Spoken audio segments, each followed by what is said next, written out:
asli dari sewaan.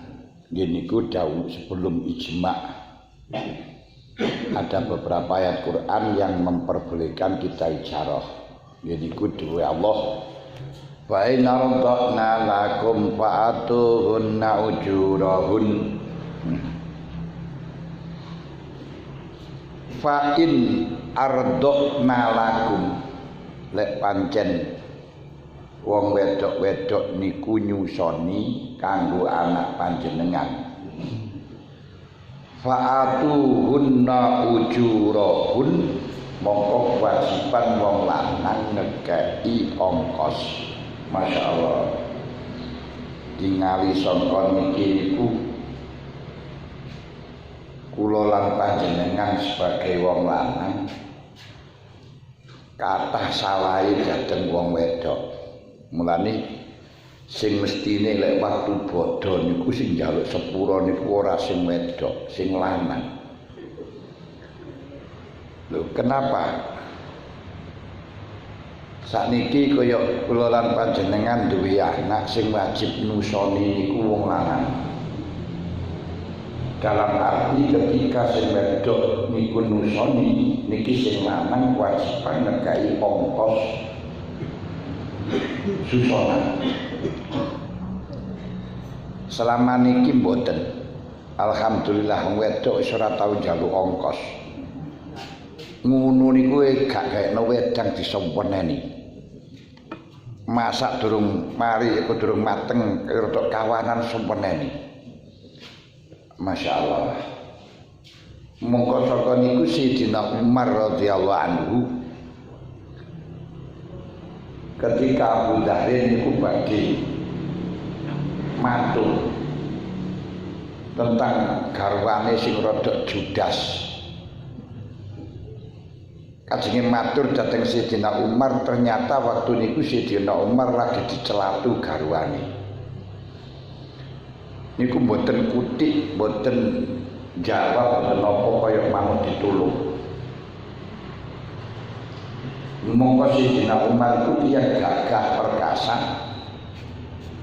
Orang-orang non-Islam sama ketakutan dengan Sayyidina Umar dan Allah telah memuliakan Islam dengan Sayyidina Umar. Sampai-sampai para sahabat yang akan hijrah ke Madinah itu dengan sembunyi-sembunyi, bahasa Inggrisnya ngepis. Tapi Sayyidina Umar malah justru terbuka dengan memberi pengumuman, wahai orang-orang kafir Quraisy, orang-orang Quraisy yang ingin kepalanya, dan ini Umar akan hijrah ke Madinah. Siapa yang ingin kepalanya lepas dari lehernya silakan halang-halangi. Ngoten malah. Nah, gagah perkasane kaya ngoten niku udah diseneni garwane Mendel. Wis kutuk tuh. Akhirnya Abu Dzar sing badine sowan nglaporaken garwane telah tahu bahwa Sayyidina Umar luwih nemen lek nyeneni bu garwane. Akhirnya gak sida. Gak wani. Sing boten sida terus badhe mantuk. Mari assalamualaikum boten sida mantuk diceluk Sayyidina Umar. Weh, Kang. Kenapa boleh? Boten wonten napa-napa ya Amirul Mukminin. Gak, kenapa kowe ini? Ngapunten, kula niku wau jane badhe matur tentang khaliyahe bojo kula. Tiba ini ngali panjenengan luwih nemen garwane daripada bojo kula. Urwane garwane panjenengan iku ahli pidato.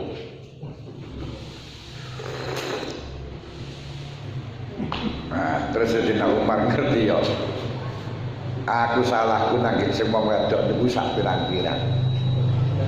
Mestine sing ngrumati anak iki aku, sing ngendel wong wedok. Sing mestine ngumbahi pakaiane anakku, sing ngendel sing wedok. Susu yang mestinya saya bayar gratisan kabeh, tidak bisa saya untuk membayarinya, tak bisa untuk memenuhinya. Padahal dari Gusti Allah, wa in ardhna lakum fa'atuhunna ujurahun. Lek wong wedok nusoni kanggo anakmu untuk kamu, maka fa'atuhunna ujurahun. wajib bayar ongkos. Nah, lah aku ora tau bayari ongkos iki ngeten iki. Niki wong lanang wajib tahu yang semacam ini supaya ora gampang muring-muring ae ngoten ya.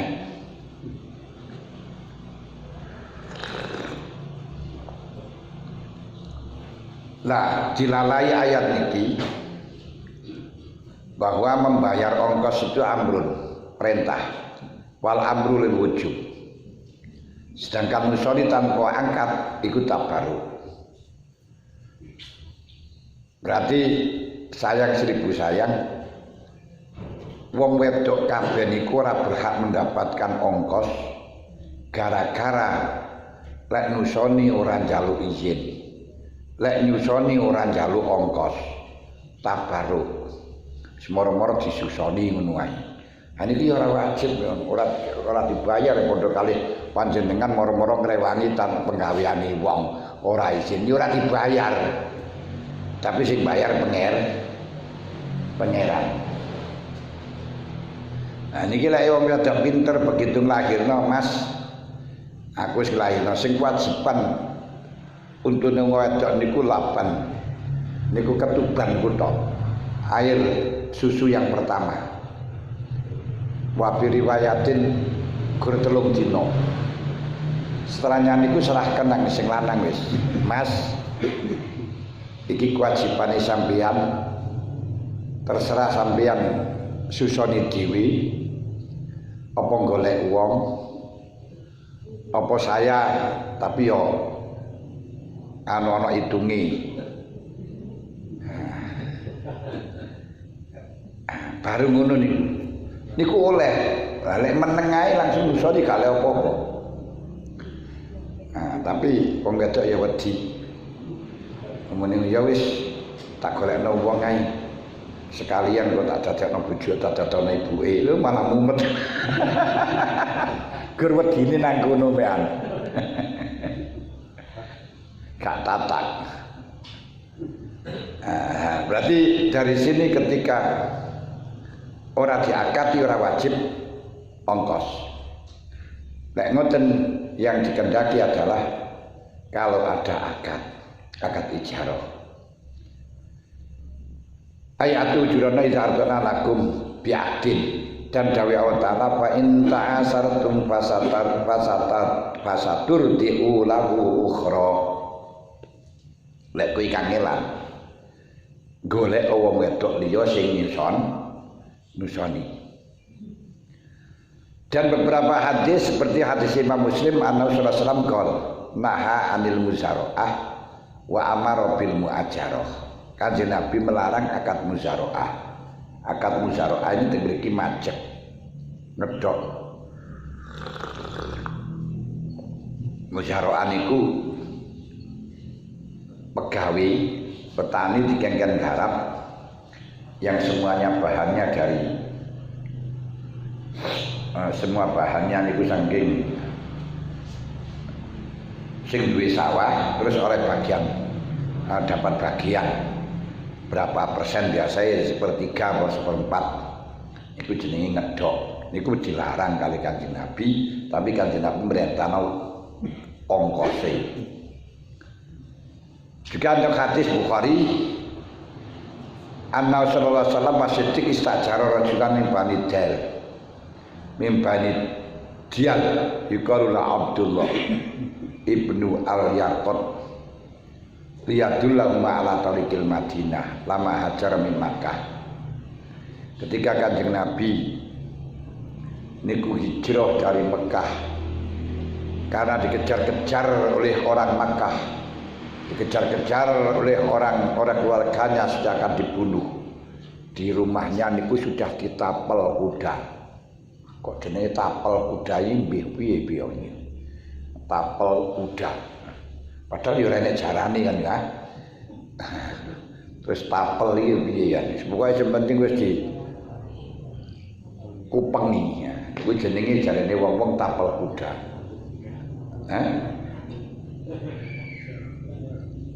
Lah ya padahal kan betul-betul kudane to. Lah semuanya menunggu sudah siap parang, panah. Begitu Kanjeng Nabi keluar langsung dihunus, dibunuh. Tapi Kanjeng Nabi dilindungi oleh Allah Ta'ala. Bengi-bengi diperintahkan untuk berangkat hijrah bersama Abu Bakar. Dan orang-orang yang ada di sekitarnya niku disirati banyu lebu, disiratno lebu ini, lebu di sirat-siratno dikaro diwacano. Waj'alna min baini aydihim saddan wa min khalfihim saddan wa min khalfihim saddan fa'aghshaynahum fahum la yubsirun. Niku kepingin orang tidak tahu yang meniku. Nek ana Pak sawahe diparani tikus ya niku ubeng ana kaya ana tanah utawa banyu diapa ta'ala niku waja'alna min baini aydihim sadda sak ngarepe tak buntoni wa min khalfihim sadda kok burine tak buntoni fa sayyidina tak kaburno ora ketok kabeh paum layu sirun ora ketok. Nah niku lek kandhe sim ketemu polisi ya meniku.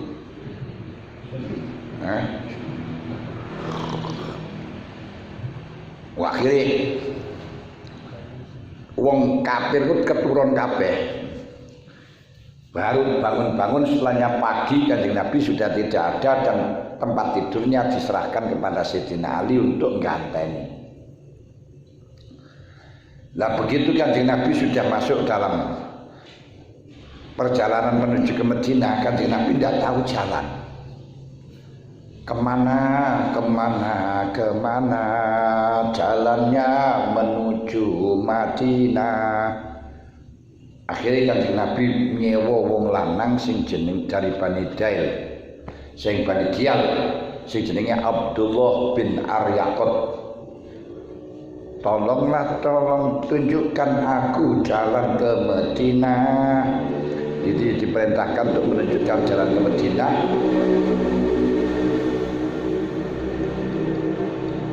Lah kenapa kok bingung? Karena Kanjeng Nabi menempuh jalan yang tidak semestinya, alias jalan pintas.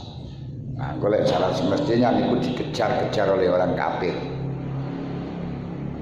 Loh, kenapa kok jalan tidak semestinya? Ikhtifaan minal musyrikin, karena depis dari orang-orang musyrik. Nah, sing nyewa niki diarani Kanjeng Nabi nyewa niku majas asline sing nyewa niku Abu Bakar kepada laki-laki tadi untuk menunjukkan, dan Kanjeng Nabi juga ikrar mengakui. Kesimpulannya bahwa kebutuhan adalah menolak untuk kebutuhan adalah mengajak kita untuk memperbolehkan untuk penyewaan.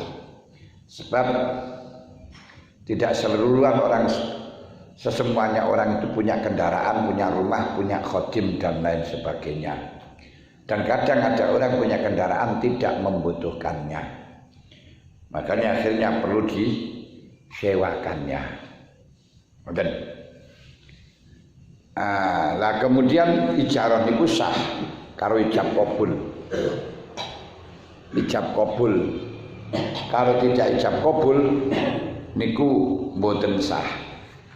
Karena tidak sah, tapi tidak sah iki urusan dunya nggih.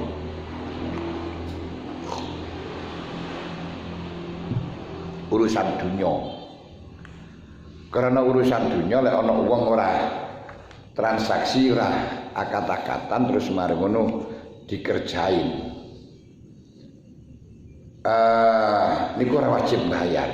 Contone ana wong mlebu nang tukang cukur. Mari ngoten dicukur. Cukur Mas nggih. Lah niku gak kewajiban untuk bayar. Loh, kenapa? Karena kita nggak menyewa, kita nggak menyuruh. Orang ngongkon mau dikei ditari wong. Cukur Mas. Nggih, monggo kersa. Iki ora kewajiban.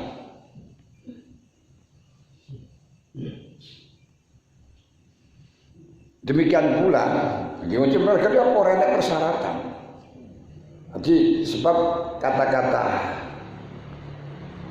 ujroh niku kalau memang diakati, lek diakati mboten. Jadi memang seperti orang yang nyukur rambut atau jahit klambi, menatu, medel tanpa syarat ongkos. Ora wajib. Ora wajib niku dalam formal. Menang-menangan ngoten, tapi kalau kita tahu bahwa maksudnya dia tidak akan ridho kecuali dengan dibayar, yo haram. Urusan akhirat. Bedakan urusan dunia karo urusan akhirat. Dunia niku sing penting selamat di dalam urusan hukum ya wis.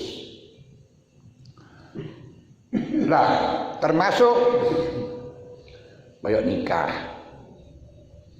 Akad nikah niku pokok sing penting durung didaftar apa durung ditolak di hadapan hakim. Senajan panjenengan tolak ping 3 pangkat dadi bojo. Sudah ditolak 3 kali. 3 kali termasuk kali lesti, kali legi, kali jari. Tapi belum terdaftar pengadilan agama. Niki yo panggah bojone menurut urusan formal hukum dunya. Tapi kalau panjenengan sudah anak 3 terus marono alah niki wong sing urung pegatan kok ya panggah bojoku. Ya urusan akhirat antara engkau dengan Allah Ta'ala. Lho niki dibedakan kaya ngeten niki. Nah, di dalam urusan dunia memang pemerintah kewajiban niku hanya ngurus dalam formalitas mawon. Urusan lahir, di dalam urusan batin pemerintah tidak punya hak. Sedangkan urusan batin itu urusan kiai. Tapi pemerintah punya palu untuk memberikan keputusan mewajibkan dan mencegah dengan cara paksa. Kiai orang yang menghimbau. Jadi kekuasaan itu perlu panjenengan pahami. Kekuasaan di dalam mengatur manusia menuju jalan yang selamat dunia akhirat. Ini kuasa satu bisnis salahin nas al iradaratul mustaqim al munajib di dunia wal akhirah. Pengaturan manusia menuju jalan yang selamat dunia akhirat. Ini ada 4 fase, ada 4 derajat. Pertama, model khilafah, sistem khilafah. Khilafah nubuwah. Khilafah itu bukan negara tapi sistem. Nah, khilafah nubuwah itu hanya sebatas zaman Kanjeng Nabi sampai 30 tahun setelahnya zaman Rasulullah. Kanjeng Nabi dawuh Asia 1 al khilafatu salasuna sanatan. Wa ma ba'dahu wa mulkun Faudo. Siasa setelahnya aku hanya 30 tahun setelahnya saya, setelahnya itu menjadi kerajaan yang urat karit.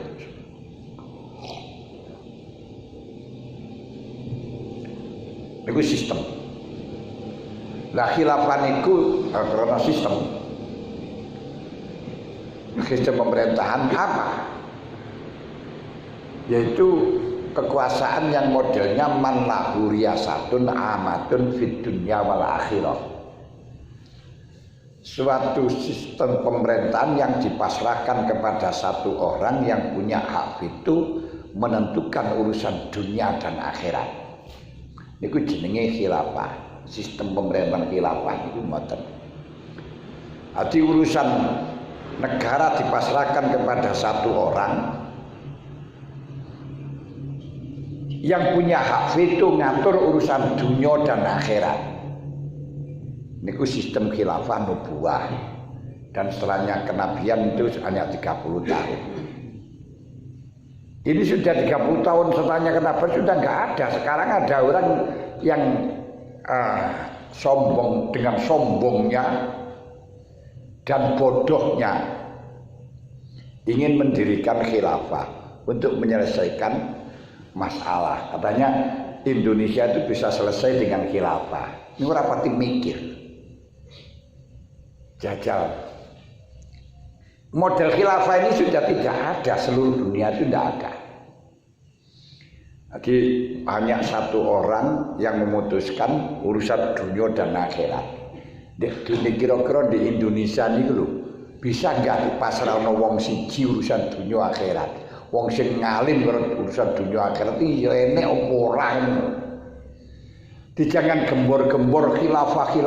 Jajal sapa sing kok tunjuk dadi khalifah disetujui ora. Nah, kalau dengan paksa itu bisa, walaupun satu malam seperti yang dilakukan oleh Rakuti ya. Rakuti kan maksakan untuk geger satu malam ini amblas kae nek.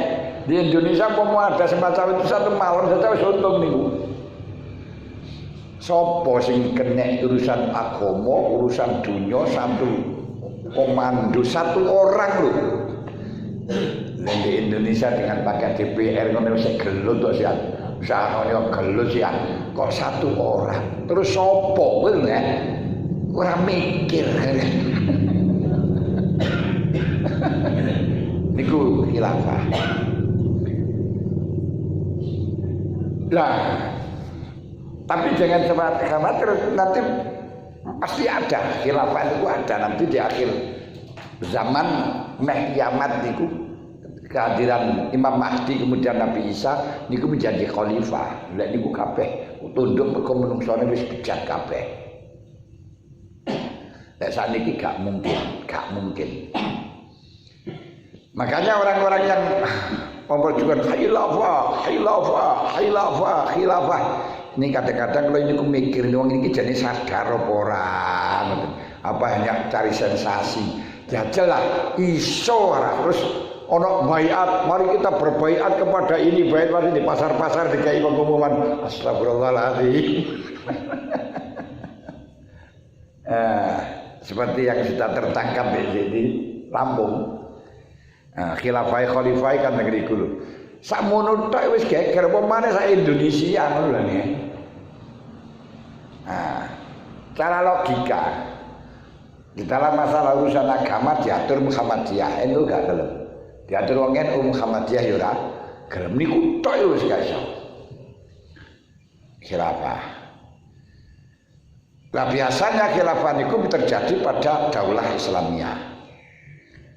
Daulah Islamiyah niku daerah yang kekuasaan orang Islam, miliknya orang Islam. Sekarang niku seluruh dunia tidak ada daulah Islamiyah. Kekuasaan Islam itu tidak ada. Yang ada daerah di Indonesia niku di seluruh dunia niku wonten daulah watoniyah, daulah kaumiyah. Jadi niku sistem negara bangsa. Negara yang kekuasaannya terhadap pada penduduk, kependudukan bukan pada ras, suku dan agama. Enggak ada. Bahkan masjid ini loh, masjid di Selopuro niki mawon bukan daulah Islamnya, bukan kekuasaan orang Islam. Tapi kekuasaan nih wong Islam di Selopuro, ora kabeh wong Islam terus iso ngurus gak boleh niku. Yo dikepuki karo wong Selopuro. Di Saudi Arabia niku mawon bukan daulah Islamiyah. Daulah Arabia bukan daulah Islamiyah. Buktinya orang Islam enggak bebas ke sana. Ya sik kon bayar paspor. Ya kon bayar visa nek pajaknya. Kalau enggak bayar jangankan orang biasa, cucunya Nabi pun yang notabene kelahiran di Mekah yang berarti dia itu keturunan wong Arab. Niku lek enggak bayar visa kan dia di penjara seperti Habib Rizik ngoten niku. Lha berarti Arab niku bukan daulah Islamiyah. Kalau dalam Islam ya berarti kekuasaan orang Islam, semestinya berarti orang Islam siapapun ya punya hak untuk di sana. Enggak punya hak.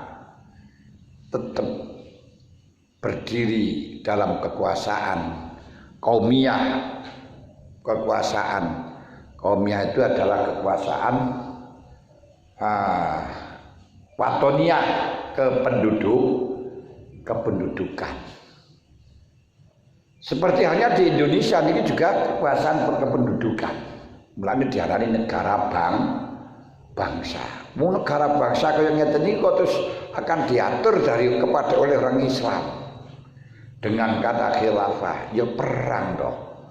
Memang sekarang itu malah justru ya karani bisa selesai dengan cara resolusi lu yang disampaikan oleh Pak siapa itu namanya Tanjung Karo Din Samsudin ini kentuk apa piye ngono wis rada nglindur apa piye kok katene ngejar resolusi ini lho. Ya Allah,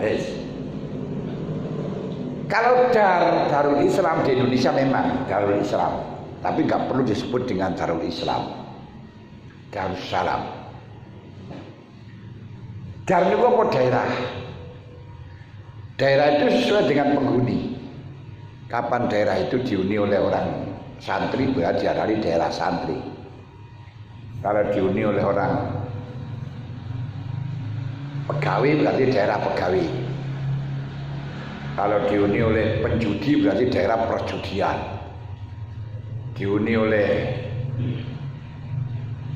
karyawan oleh apa itu namanya karyawan pabrik berarti daerah karyawan. Itu jenenge dar. Dan di Indonesia ini bagian Jawa ini Darul Islam. Daerah wong Islam. Daulahnya bukan daulah Islamnya tapi daulah watoniyah yang berdiri atas PBNU, Pancasila, Bhinneka Tunggal Ika, Negara Kesatuan Republik Indonesia, dan Undang-Undang 45. Makanya yang masuk ke Indonesia ya harus beragama PBNU. Kalau tidak beragama PBNU ya kalau iktikad saja nggak percaya saja dengan Pancasila nggak apa-apa. Tapi kalau sampai action ya perlu di penjara. Maksudnya nggak percaya kalau Pancasila nggak masalah, pokoknya nggak ada actionnya. Tapi kalau ada action walaupun percaya ya actionnya orang nggak percaya di penjara, melanggar kesatuan konstitusi. Ini jenenge khilafah. Nah ketika Darul Islam, daerah Islam itu terus dikuasai orang non-Islam bagaimana?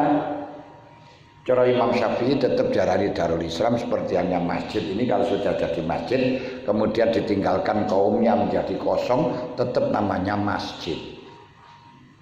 Bahkan ditempati orang lain pun juga tetap namanya masjid. Itu menurut pandangannya Imam Syafi'i. Betul Abu Hanifah ya enggak. Ketika dihuni orang santri maka dikatakan daerah santri. Ketika dihuni banyak orang Islam dikatakanlah Darul Islam. Tapi ketika yang menghuni itu bukan orang Islam ya berubah.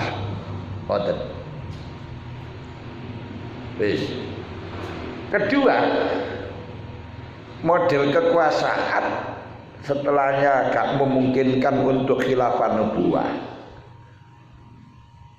Dan Indonesia itu tidak mungkin sedang cara adat, akal ya mungkin Gusti Allah merubah.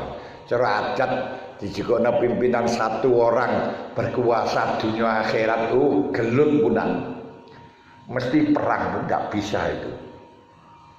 Presidennya sih didukung oleh menteri-menteri dan kekuasaannya sesuai dengan peraturannya dengan undang-undang bukan hak itu dan urusannya lahir tok ngono ae sik gelut setukaran kok. Apa maneh dunia akhirat. Nah, kedua ngeniku kekuasaan pemerintah. Kekuasaan pemerintah ini kita harus paham. Sultan, Umarok, Khalifah. Kekuasaan pemerintah niku kekuasaannya menyeluruh kepada seluruh masyarakat, menyeluruh kepada semua masyarakat, baik dari pejabat, rakyat, bakul tomat, pak camat, semuanya menjadi kekuasaan pemerintah. Bakul kates, tukang tetes, DRS, semuanya sama. Baik korek, korak, kabeh padha kekuasaan pemerintah. Seperti di Indonesia ini mung gila ya kekuasaan pemerintah. Tapi kekuasaan itu hanya sebatas urusan lahir doang. Jadi itu urusan interaktif, itu urusan sosial. Kayak rabi, nah ini diurusi pemerintah bukan karena agamanya, tapi karena urusan sosial. Ini diatur. Warisan urusan sosial, bukan dalam masalah urusan agamanya. Kalau di dalam urusan agama pemerintah tidak punya hak. Sampeyan sholat model ya apa ae, pemerintah tidak punya hak untuk membatalkan, untuk menyesatkan. Panjenengan ora tahu poso, bendino ora poso, gak bisa dipenjarakan.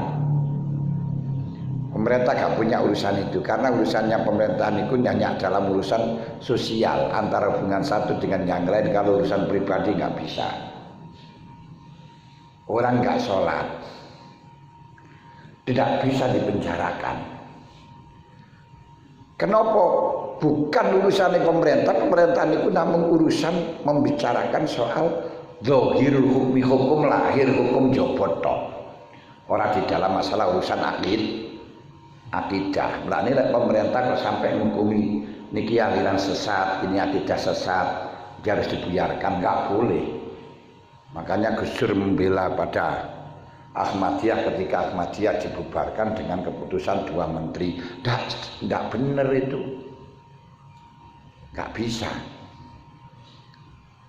Akhirnya apa? Ya biarkan urusan pemerintahan itu di dalam masalah lahir. Tapi urusan batin juga gak oleh. Makanya pernikahan yang diatur oleh pemerintahan itu ya urusan pernikahan sing jobon itu sing cara-cara transaksi dengan cara lahir punya administrasi. Enggak masalah urusan iki tetepi syarat utawa ora. Karenanya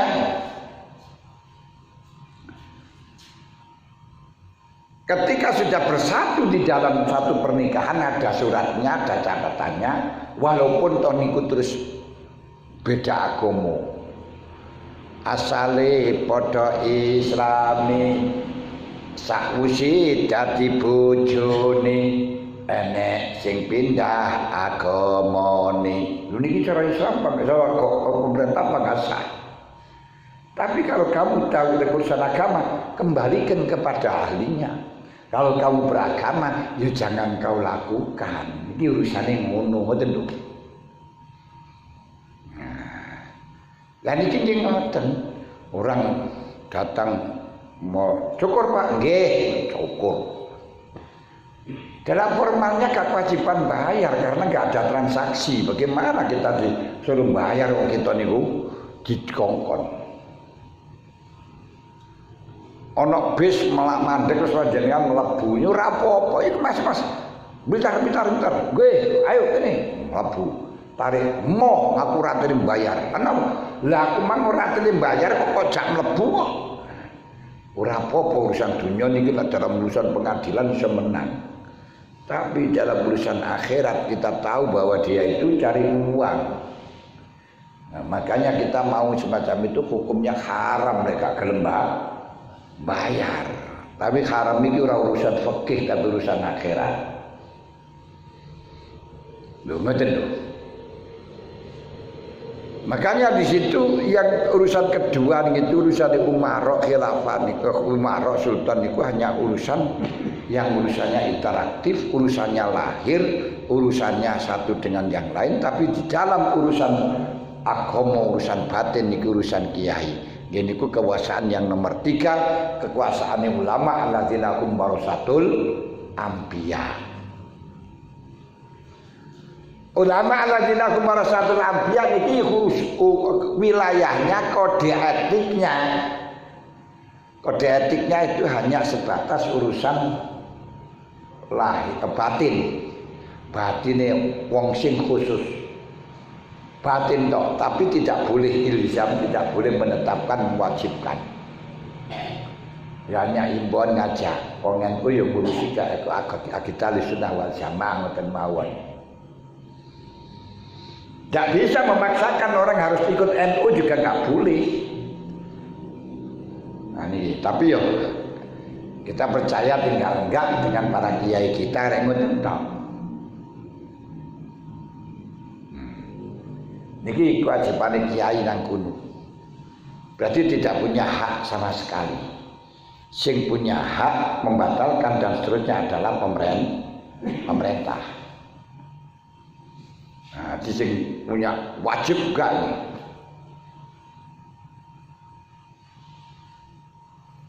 Iki aliran sesat atau tidak niku kiai, tapi kiai tidak bisa membuyarkan.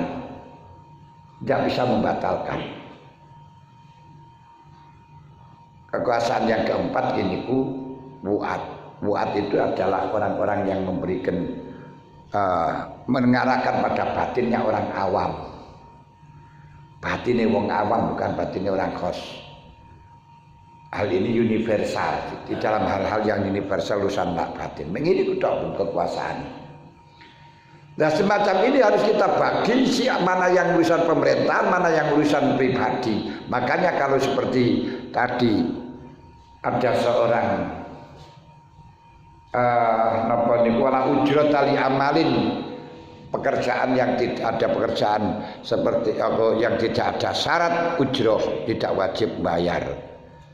Falau dafa sawbawila khayatin yakhitahu au qasaran yaksirahu au subagan yasigahu yasbiqu fa fala malam dukura khadu ma ujratan wala ma yafuma fala ujrata lahu li'annahu mutabariun. Dhewe ana wong nyerahno kelambi nang tukang jahit, nyerahno kelambi nang tukang penatu, nang tukang wenter, tumoro dipenatu dan tanpa ada syarat apapun. Niki tidak kewajiban untuk membayar, sebab yang melakukan itu tabarruk. Tabarruk itu gak mengharapkan ongkos. Kenapa? Karena ora ana ongkose, ora ana pokok tandang. Ya ora njaluk. Ngoten. Qala fil bakhri li awali annahu law qala uskuni askini daroka syahron faskanaku la yasahiku alaihi ujratan ijma'an. Demikian pula bagi orang yang nunut rumah, tolong saya berikan tempat 1 bulan saja di rumahmu. Ini kemudian diletakkan di rumah itu, maka tidak punya hak untuk mendapatkan